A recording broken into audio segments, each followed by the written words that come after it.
Salve amigos de las letras, aquí estamos otra vez en el canal de la Biblioteca de Clio y hoy vamos a hablar sobre películas de romanos y lo que puede aportarnos al conocimiento histórico. Espero que recibáis como yo con un poco de intriga esta temática y os quedéis a ver qué va a pasar. Dicho todo, dentro intro.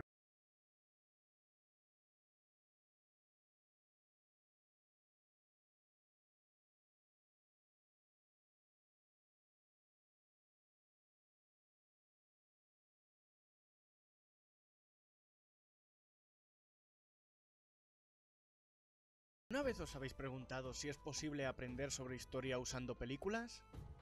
Sí, ya sé seguro que no soy el primero ni el último, que seguramente en clase, alguna que otra vez, un profesor de historia en este caso, habrá dejado puesta durante 2 horas, o lo que durase, una película así sin más, para que aprendierais sobre un contexto histórico.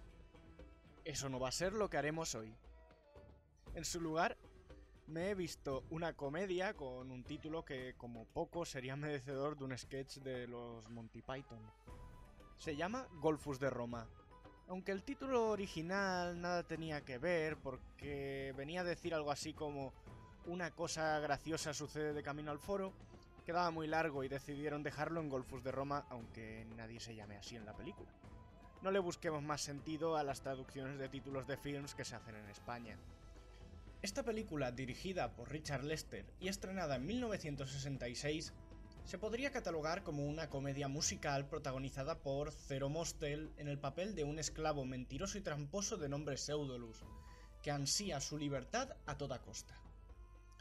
Al enterarse de que su joven domine, dueño o señor en latín, de nombre Hero, un término que nos recuerda bastante a la palabra inglesa para referirse a los héroes, está enamorado de una mujer de la casa de al lado, y lo convencerá para que si le consigue a esa mujer le conceda la libertad. Este comienzo llevará a una serie de alocados malentendidos que, como en toda buena comedia, se solucionan de la manera más singular posible, haciendo que tengan un final feliz.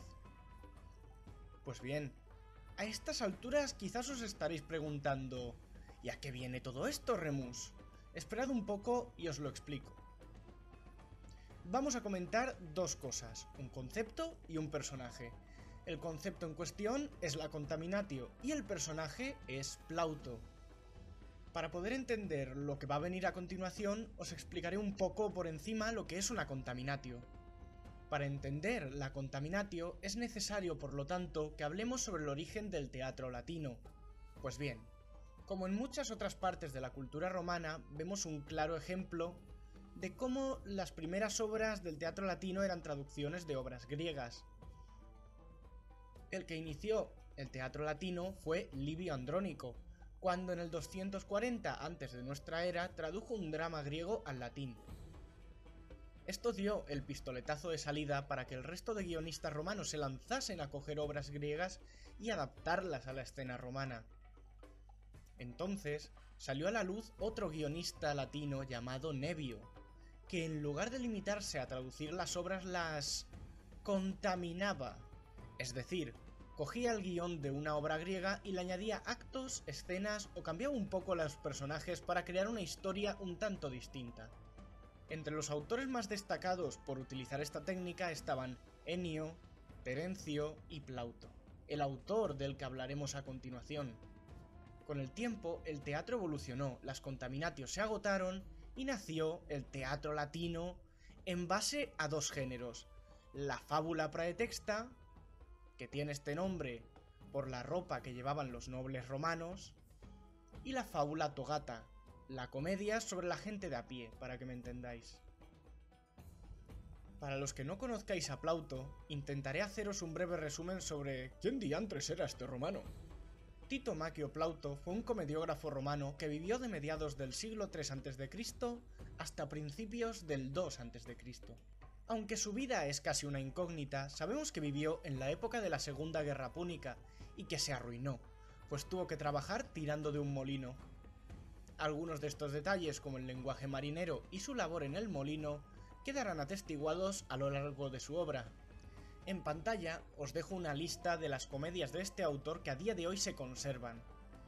Ya sabéis, por si os pica el gusanillo de la curiosidad, Volviendo a la película, esta goza de muchas escenas que nos recuerdan a la escenografía romana. Por ejemplo, la acción se realiza en 3 casas, que se encuentran contiguas, lo cual hace mención a la corta capacidad de transición para cambiar de escena que tenía el teatro romano, lo que hacía que concentraran lo máximo posible donde ocurría la acción. Otra cosa que me llama mucho la atención es la parodia que hacen del que era un lugar muy importante para los romanos. Por si no os lo imagináis, dado que no he dado ninguna pista, me refiero a las termas, las cuales para los personajes del género de peplum, que nos tiene tan acostumbrados Hollywood, era el lugar en el que discutían los asuntos de la vida diaria. Pues bien, en este film podemos observar cómo Hero, para hacer sudar a un caballo, lo mete en la sauna, lo cual es como mínimo cómico si lo observamos con cierta inocencia, y a algunos otros quizás nos recuerde a la historieta de cuando Calígula nombró cónsul a su caballo, lo cual es una ridiculización del romano en base a un caballo. Yo le veo bastante conexión. Por otro lado, los personajes en sí no son más que un reflejo de la contaminatio de la obra, y no es algo baladí. Si nos fijamos en el general Miles Gloriosus, que sería el Gastón de la historia, presumido y endiosado, o en Pseudolus hallamos los nombres de varias obras de Plauto. Aún así, la película se nota que ha sido edulcorada, porque si miramos a algunos de los personajes de las obras originales de Plauto, veremos como por ejemplo Senex, el padre de Hero, suele ser un personaje que quiere mantener relaciones carnales con la aspiración romántica de su hijo, a sabiendas de lo que significa, y no como se le muestra en la película, pues es totalmente contrario. Por otra parte, Hero suele ser el perfil de personaje romántico que en las obras de Plauto se reduce a un joven con ambiciones de violador. Triste, pero cierto. Otros personajes que cabría nombrar son los esclavos, aunque aquí en España estemos soberbiamente hartos de leer sobre obras de temática picaresca. Se puede decir que este género nacería aquí, esos esclavos avispados con una gran capacidad de manipular a los de su alrededor para conseguir sus objetivos, puede que fueran, o no, un reflejo de lo que se podría encontrar en la sociedad romana, aunque nunca lo sabremos con exactitud. Para que no todos sean maromos en esta historia, también os hablaré de un personaje femenino que destaca mucho en esta historia. Y no hablamos de otra que de Domina, la que sería la mujer dominadora, por lo que más que domina, que significa señora, yo la llamaría dominatrix libremente.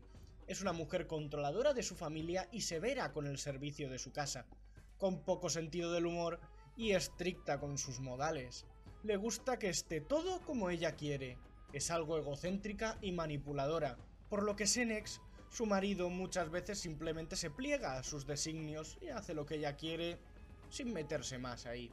Se ve completamente dominado hacia ella, y esto solo hacía que fomentar el tópico de la femme fatale, que tanto ha sido reiterado a lo largo de la literatura, del teatro y del cine. Pero eso es otra historia. A continuación, si me centro en la temática del film, veremos que es una parodia del cine de peplum, que viene siendo el cine histórico de aventuras ambientado en la antigüedad que hacían en Hollywood, que tan famoso se había hecho y que en ese momento se encontraba en sus últimas horas viendo cómo pasaba la fama de películas tan conocidas como Ben-Hur o Quo Vadis. Todos, o la gran mayoría, estamos hartos de ver estas dos en Semana Santa porque, junto con la película de los 7 mandamientos, o Espartaco, representarían los máximos exponentes del peplum. La conclusión más lógica a la que llegamos es que lo único que le faltaba al género peplum era una película de humor que parodiase el mismo género como colofón final, por lo que nace Golfus de Roma para paliar este hueco. Pero las contaminatio no solo existían en la Edad Antigua, también con otros guionistas latinos como los que ya hemos nombrado, que son Terencio o Ennio. ¿Habéis visto alguna vez alguna película de Scary Movie? El concepto es el mismo: coger varias escenas y personajes de otras películas de terror, gore o thriller, parodiando dichos géneros. Además, a día de hoy estamos más que acostumbrados a los fanfics, los crossovers, y Shaggy con Ultra Instinto que lo van a fichar en Mortal Kombat 11, que sin darnos cuenta, seguimos usando la técnica de la contaminatio. Ya de paso, aprovecho para remarcar que no se trata de plagiar por el plagio, sino de coger varios personajes o historias y juntarlas para crear una totalmente nueva. Y si no, mirad las películas de Quentin Tarantino, llenas de lo que él llama referencias a toda su cultura cinematográfica. Si eso es así, que lo cojan y lo detengan. Yo no lo haría. Pues bien, espero que el vídeo os haya gustado y hayáis aprendido tanto como yo al realizarlo. Un saludo y hasta la próxima. ¡Adiós!